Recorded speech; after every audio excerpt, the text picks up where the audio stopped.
আজকে যেই বিষয়ে আমি কথা বলতে এসেছি বা জ্ঞান দিতে এসেছি আরেকবার, তো সেটা হচ্ছে লুসিফার। এই বিষয়ে আমাকে আমার থেকে অনেকেই বলেছিল যে এই বিষয়টায় তুমি কিছু বলো। তো লুসিফার কে ছিল বা কিভাবে তার জন্ম হলো? Lucifer, first of all, Lucifer কিন্তু প্রথম থেকেই নরকের রাজা বা একজন ডিমন ছিল না। সে একজন এঞ্জেল ছিল, যে স্বর্গেই থাকতো, স্বর্গের যেটাকে দেবদূত বলা হয়। লুসিফার তাই ছিল। আর লুসিফারকে কিন্তু গড বা ঈশ্বরই ক্রিয়েট করেছিলেন, তাকে ঈশ্বরই বানিয়েছিলেন।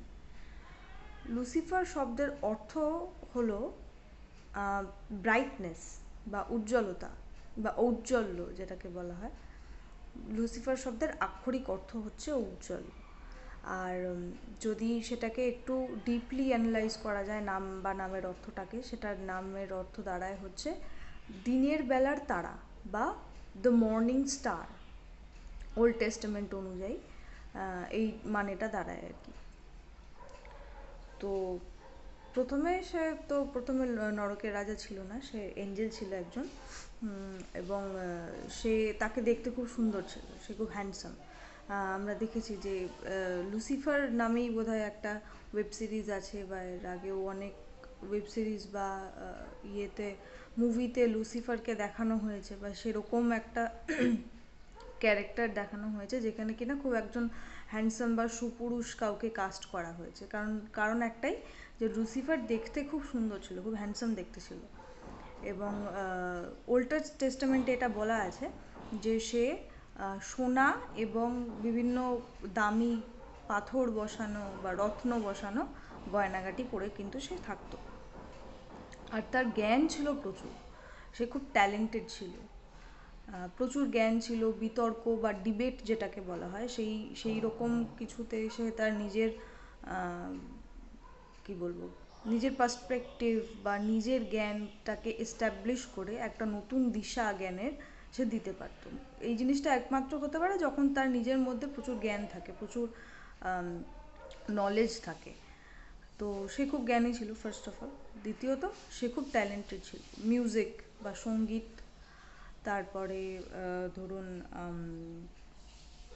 অঙ্ক, বিশেষ করে অঙ্ক বা যেটাকে গণিত বিদ্যা বলা হয়, গণিত শাস্ত্র বলা হয়, সেই বিষয়ে তার কিন্তু অগাধ জ্ঞান ছিল, প্রচুর জ্ঞান ছিল তার। তো একাধারে যেরকম সে দেখতে সুন্দর, সেরকম সে ট্যালেন্টেডও। খুবই সুপাত্র মনে হচ্ছে। হ্যাঁ, তো সে তাই ছিল আর কি। তবে এখানে একটা কোয়েশ্চেন আছে, এই যে মিউজিকে এত বেশি জ্ঞান, তারপরে ধরুন বিভিন্ন শাস্ত্র বিষয়ে এত জ্ঞান, এটা থেকে কি কারোর সাথে কোনো আমাদের ভারতীয় পৌরাণিক কোনো চরিত্রের সাথে মিল পাচ্ছেন, যে কিনা ভিলেন কিন্তু খুব ট্যালেন্টেড একজন? সে ডিবেট বলুন, মিউজিক বলুন, তারপরে বিভিন্ন জ্ঞানের বিষয় বলুন, তার প্রচুর জ্ঞান কিন্তু সে ভিলেন। কারোর সাথে যদি মিল পান বলবেন। লাস্টে আমিও বলবো, আপনার যদি মনে হয় আমার সাথে মিল হয় আপনার কি বলবো ভাবনার, তাহলে গ্রেট। তো যেটা বলছিলাম, তো এত যেই জ্ঞান একটা মানুষের, একজন দেবদূতের, সেই কারণে তার প্রচুর ফলোয়ার্স হয়ে গেল, তার প্রচুর ফ্যান হয়ে গেল। যে বাকি যে এঞ্জেলসরা রয়েছে, যাদেরকে ঈশ্বর ক্রিয়েট করেছেন, তাদের একটা সেই গ্রুপ হয়ে গেল যারা কিনা এই লুসিফারের ফলোয়ার, ফ্যানস, চেলাচামুন্ডা হয়ে গেল। তো তাদের একটা গ্রুপ তৈরি হয়ে গেল। তো সে হয়ে গেল সেই এঞ্জেলদের গ্রুপের রাজা। বা এমনিতেও বা বাকি যারা হয়তো ওকে অত বেশিও ফলো করতো না, বাট এঞ্জেলদের একটা প্রধান মাথা সে হয়ে গেল। তো এরপর থেকে সে যখন এঞ্জেলদের রাজা হয়ে গেল এবং সে দেখছে তার প্রচুর জ্ঞান, তাকে দেখতে অসাধারণ, তাকে সে খুব অ্যাটেনশন পাচ্ছে এবং তার প্রচুর পাওয়ারও, প্রচুর পাওয়ার তার। তো সে তখন মনে করতে লাগলো, তাহলে আমি ঈশ্বরের থেকে কম কিসে? আমার এত জ্ঞান রয়েছে, আমি এত কিছু পারি, আমার এত ক্ষমতা, আমার এত ফলোয়ার্স রয়েছে, আমার এত fan, I am so famous. তাহলে আমি ঈশ্বরের থেকে কম কিসে? যদি তার বেশিও যদি না হতে পারি, ঈশ্বরের থেকে বড়ও যদি না হতে পারি, তার কমসে কম তার সমান তো আমার হওয়া উচিত। আমি তার পাশে বসতে পারি, আমি তার কাঁধে কাঁধ মিলিয়ে কাজকর্ম করতে পারি, এবং বিশ্ব ব্রহ্মাণ্ডের যেসব ডিসিশন, সেগুলো আমার সাথে ডিসকাস করেই হওয়া উচিত, বা আমি যেটা বলবো সেটাকেও একটা প্রাধান্য দেওয়া উচিত। লুসিফার এটা মনে করতে শুরু করলো। তো সে দাবি করলো যে হ্যাঁ, তো এই জিনিসের পর সে মনে করলো যে তার সাথে ডিসকাস করে তবেই গডের কিছু করা উচিত, বা ঈশ্বরের কোনো স্টেপ নেওয়া উচিত। সে এতটাই সুপিরিয়র মনে করতে শুরু করলো নিজেকে। তো ইতিমধ্যে গড তার একজন কি বলবো ফলোয়ার, বা যেটাকে আমরা দেবদূত বলি, বা ঈশ্বরের সন্তান যেটাকে বলা হয়। কাকে বলা হয় ঈশ্বরের সন্তান? জিজাসকে বলা হয়, যীশু খ্রিস্ট। তো তাকে পৃথিবীতে পাঠানো হলো একজন অবতার রূপে, ঈশ্বরের একজন স্বরূপ রূপে তাকে পাঠানো হলো। তো সেইখানে লুসিফারের একটা বিরোধ তৈরি হলো তার মনে হলো যে এত বড় একটা কাজ সে করলো, ঈশ্বর করলেন, আমাকে তো কিছু জানালেন না, আমার কোনো মতামত নেওয়া হলো না, আমাকে এক সাইডে রেখে এই কাজটা করা হলো। আর সব থেকে বড় কথা, জিজাসকে পাঠানোর দরকারই বা কী ছিল? আমি তো এত talented, I am like god, তাহলে আমাকেই পাঠাতে পারতো, জিজাসকে কেন পাঠালো?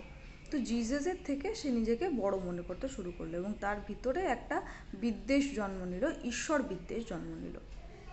তো সে মনে করতে লাগলো যে পৃথিবীতে জিজাসের নয়, তারই আরাধনা হওয়া উচিত ছিল, তাকেই ফলো করা উচিত ছিল মানুষদের। তো বাকি যে এঞ্জেলরা ছিল, যারা একটু সুবুদ্ধি ছিল তারা লুসিফারকে বোঝাতে লাগলো, দেখো ভাই, তুমি ট্যালেন্টেড, ঠিক আছে, তোমাকে দেখতে টেকতেও সুন্দর, মেয়েরা বহুত পাত্তা দেয়, ওকে ফাইন, বাট তুমি গডের থেকে বেশি নও, তুমি ঈশ্বরের থেকে বড় হতে পারবে না, এই সব বাজে কথা বন্ধ করো, আমরা তোমার ফ্যান, ঠিক আছে, বাট নিজেকে এতটাও বেশি বড় মনে করো না। কিন্তু লুসিফার তো রেগে কাঁই, যে আমাকে না জিজ্ঞেস করে এরকম গড করেছে।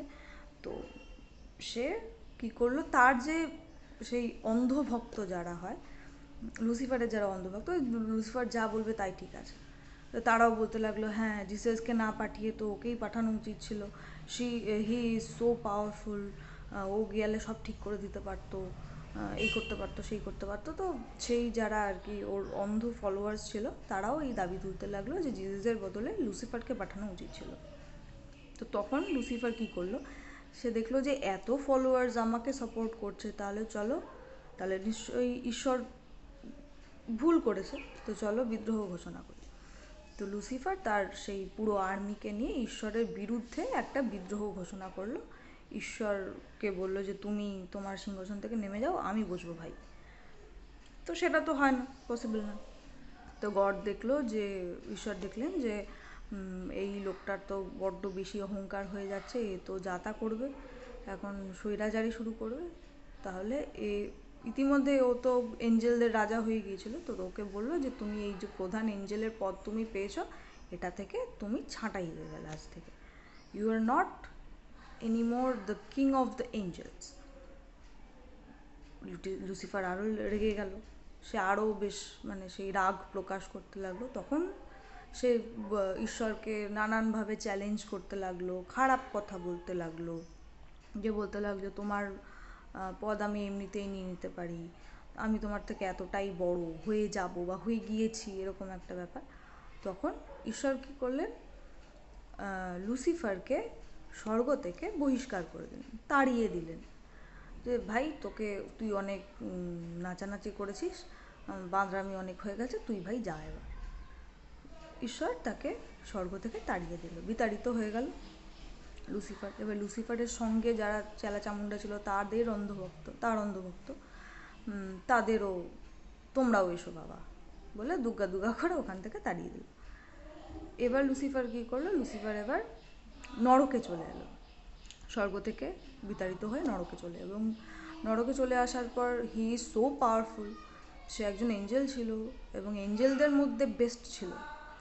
তো তার এত পাওয়ার, এত কিছুর জন্য, এত জ্ঞানের জন্য সে নরকে এসে নরকের রাজা হয়ে গেল। এখন নরকে রুল করতে লাগলো। এবার নরকে অলরেডি কিছু ডিমন্স যেটাকে বলি আমরা, বা শয়তান যেটাকে বলি, তারা তো রয়েছিল। এবার তারাও লুসিফারের আনুগত্য স্বীকার করে নিল, যেহেতু এত বেশি পাওয়ারফুল, এত জ্ঞান, এত সব কিছু।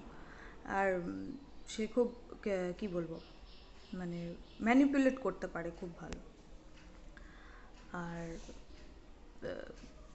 সে মানে নরককে রুল করতে লাগলো আর কি, নরকের রাজা হয়ে বসলো।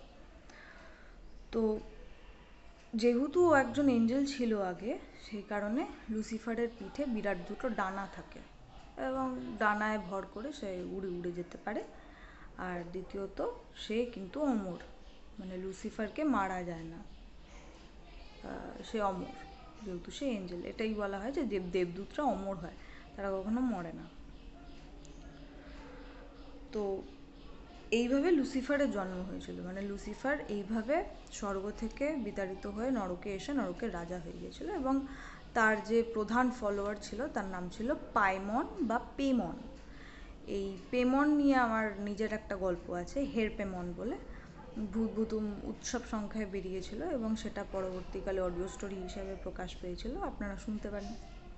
স্ক্যাটার থটস বলে একটি ইউটিউব চ্যানেল ওটা আছে, আপনারা গিয়ে শুনতে পারেন। হু ইজ পেমন, কী তার পাওয়ার, কী করতে পারে, তো সেই জিনিসটা আপনি দেখতে পাবেন। তার প্রধান ফলোয়ার হচ্ছে পাইমন, লুসিফারের। তো লুসিফারের কি পাওয়ার আছে? লুসিফার তো সবচেয়ে শক্তিশালী। প্রথম যেটা পাওয়ার হচ্ছে, সে প্রচণ্ডভাবে মানুষকে ম্যানিপুলেট করতে পারে। আপনার মানে কোনো মানুষের তার আর কি ভাবনা চিন্তা সে কন্ট্রোল করতে পারে। সে কীভাবে ভাববে, ভালো তো ভাবাতে পারে না, খারাপটাই ভাবায়, যেহেতু সে খারাপের দেবতা। তো সেইটাকে মানে খারাপ চিন্তাগুলোকে আরও বেশি বাড়িয়ে দেয় লুসিফার, এবং মানুষকে দিয়ে সে খারাপ কাজ করাতে পারে, প্রথম কথা। আর তারপরে আর যেটা হয় সেটা হচ্ছে, যেহেতু সে ঈশ্বরের থেকে নিজেকে শক্তিশালী মনে করতো, কিন্তু সে ঈশ্বরের দ্বারাই বিতাড়িত হয়েছে, এবং সে মনে করলো যে এই যে মানুষগুলো রয়েছে, এদের ভিতরের যে খারাপটা, এটাকে আমি বাড়িয়ে দিই, তাহলে এটাকে বাড়িয়ে দিই, এবং তাদের যে আত্মা, আত্মা মানে কি স্পিরিট বা এনার্জি, স্পিরিট হচ্ছে এনার্জি, সেই আত্মা বা খারাপ কাজগুলোকে বাড়িয়ে দিয়ে সেই এনার্জিটা আমি যদি নিজের কাছে নিয়ে নিতে পারি, আমার পাওয়ার বেড়ে যাবে। এবং আমার প্রধান উদ্দেশ্য হচ্ছে ঈশ্বরকে বিতাড়িত করে স্বর্গ দখল করা। লুসিফার এটাই চায়, লুসিফার এর উদ্দেশ্য এটাই, যে সে চাইছে নিজেকে ঈশ্বরের থেকে অনেক বেশি শক্তিশালী করে, আরও শক্তি সঞ্চয় করে ইয়ের কাছে যেতে, ঈশ্বরকে সরিয়ে দিতে নিজের জায়গা থেকে। তাহলে সে কী হবে, সব কিছুর রাজা হয়ে যাবে। নরকের রাজা তো সে অলরেডি রয়েছে, আর স্বর্গের রাজা যদি হতে পারে তো কেল্লা ফতে। দ্যাট ইজ ওয়াই মানুষ এটা মনে করে, ইতিহাসে বিভিন্ন রাজা বা বিভিন্ন বড় নেতা যারা খুব খারাপ, যারা খুব খল চরিত্র, বা যারা খুব নিন্দিত একজন চরিত্র, লাইক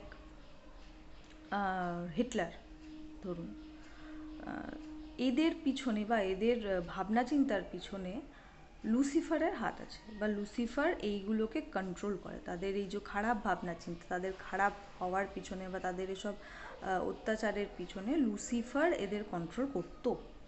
মানে এদের ভাবনা চিন্তা বা কর্মকাণ্ড লুসিফারের দ্বারা প্রভাবিত ছিল, এটা মনে করা হতো।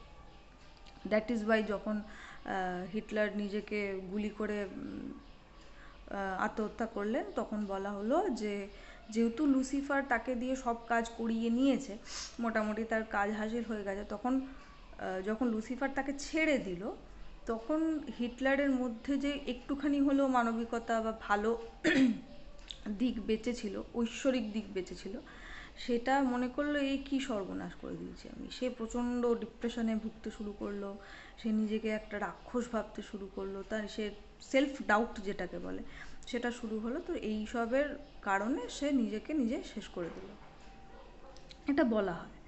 আর প্রথমে যেটা আমি বলেছিলাম যে এই লুসিফারের সঙ্গীত প্রেমী, এত সঙ্গীত প্রেম, আর এত যে সে জ্ঞান, অথচ সে ভিলেন হয়ে গেল। এটা কার সাথে, কোন পৌরাণিক চরিত্রের সাথে ভারতের মিল আছে?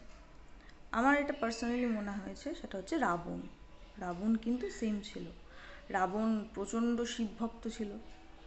তো এমন নয় যে সবাই শয়তানের উপাসনা করতে বা নিজে শয়তান ছিল, তা নয়। সে শিবভক্ত ছিল এবং সে প্রচণ্ড ট্যালেন্টেড ছিল। তার জ্ঞান অগাধ, যে কারণে বলা হতো তার 10টা মাথার সমান জ্ঞান। রাবণের 10টা মাথা ছিল কি না আই এম নট শিওর, আমার এটা একেবারেই মনে হয় না সত্যি সত্যি লোকটার 10টা মাথা ছিল, কিন্তু এত বেশি জ্ঞান ছিল যে বলা হতো 10টা মাথার সমান তার জ্ঞান। তো সেই লোকটা এত, যার ট্যালেন্ট, সে সঙ্গীত শাস্ত্রে এত বেশি পারদর্শী ছিল, যে কারণে সেই একমাত্র রুদ্রবীণা বাজাতে পারতো, আর কিন্তু কেউ বাজাতে পারতো না। বা বাজাতে পারলেও সে মানে সে কাইন্ড অফ ঈশ্বরের কাছাকাছি, না হলে রুদ্রবীণা বাজানো যায় না, কিন্তু রাবণ পারতেন এবং তার প্রচুর জ্ঞান ছিল।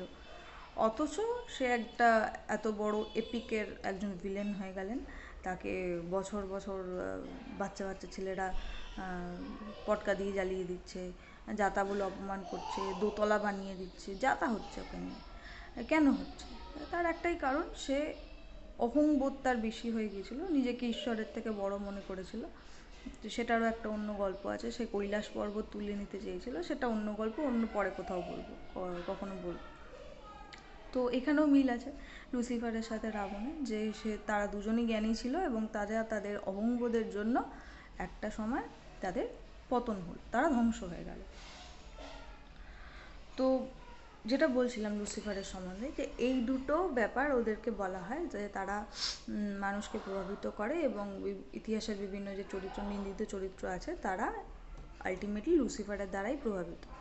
সেই কারণে বলা হয় লুসিফার চায় মানুষের মধ্যেকার যে 7 ডেডলি সিনস আছে বা 7 রকম পাপ রয়েছে, সেটা নিয়েও পরে আলোচনা করা যাবে। তো মোট কথা, ভিতরের যে খারাপ দিকগুলো রয়েছে সেইগুলোকে ম্যানিপুলেট করে সেগুলোকে বাড়ানোর চেষ্টা করে, যে কারণে আমরা ঈশ্বরের থেকে সরে এসে ধীরে ধীরে শয়তানের দিকে এগিয়ে যাই, এবং যতই সেটা হয় ততই সে শক্তিশালী হয়ে ওঠে। এবং যে কারণে যারা ধরুন ঈশ্বরের পথ ছেড়ে শয়তানের পথ বেছে নেয় এবং শয়তানের আরাধনা শুরু করে, তখন তাদের প্রথমেই কী করতে হয়, তাদের আত্মাটা বিক্রি করে দিতে হয়। আত্মাটা লুসিফারের হাতে বলুন বা নরকের কাছে সেটা বিক্রি করে দিতে হয়। তাতে কি হয়, তার পাওয়ারটা একটু বেড়ে যায়। সে পাওয়ার সঞ্চয় করছে একটাই কারণে, বললাম, স্বর্গ অধিকার করার জন্য এবং সব কিছুর উপরে নিজেকে স্থাপন করার জন্য। সো দ্যাট ইজ ওয়াই আমাদের কি করা উচিত, ওকে আটকানোর জন্য নিজের খারাপ দিকগুলোকে সাপ্রেস করে ভালো দিকগুলোকে বাড়ানো উচিত, যাতে লুসিফার হেরে যায়। মানে লুসিফারের সাথে যুদ্ধ শুধুমাত্র গডের নয়, আমাদেরও। দ্যাট ইজ ওয়াই আমাদের নিজের খারাপ দিকগুলোকে সাপ্রেস করে, কন্ট্রোল করে যতটা হোক ঈশ্বরের দিকে এগিয়ে যাওয়া উচিত। That is Y.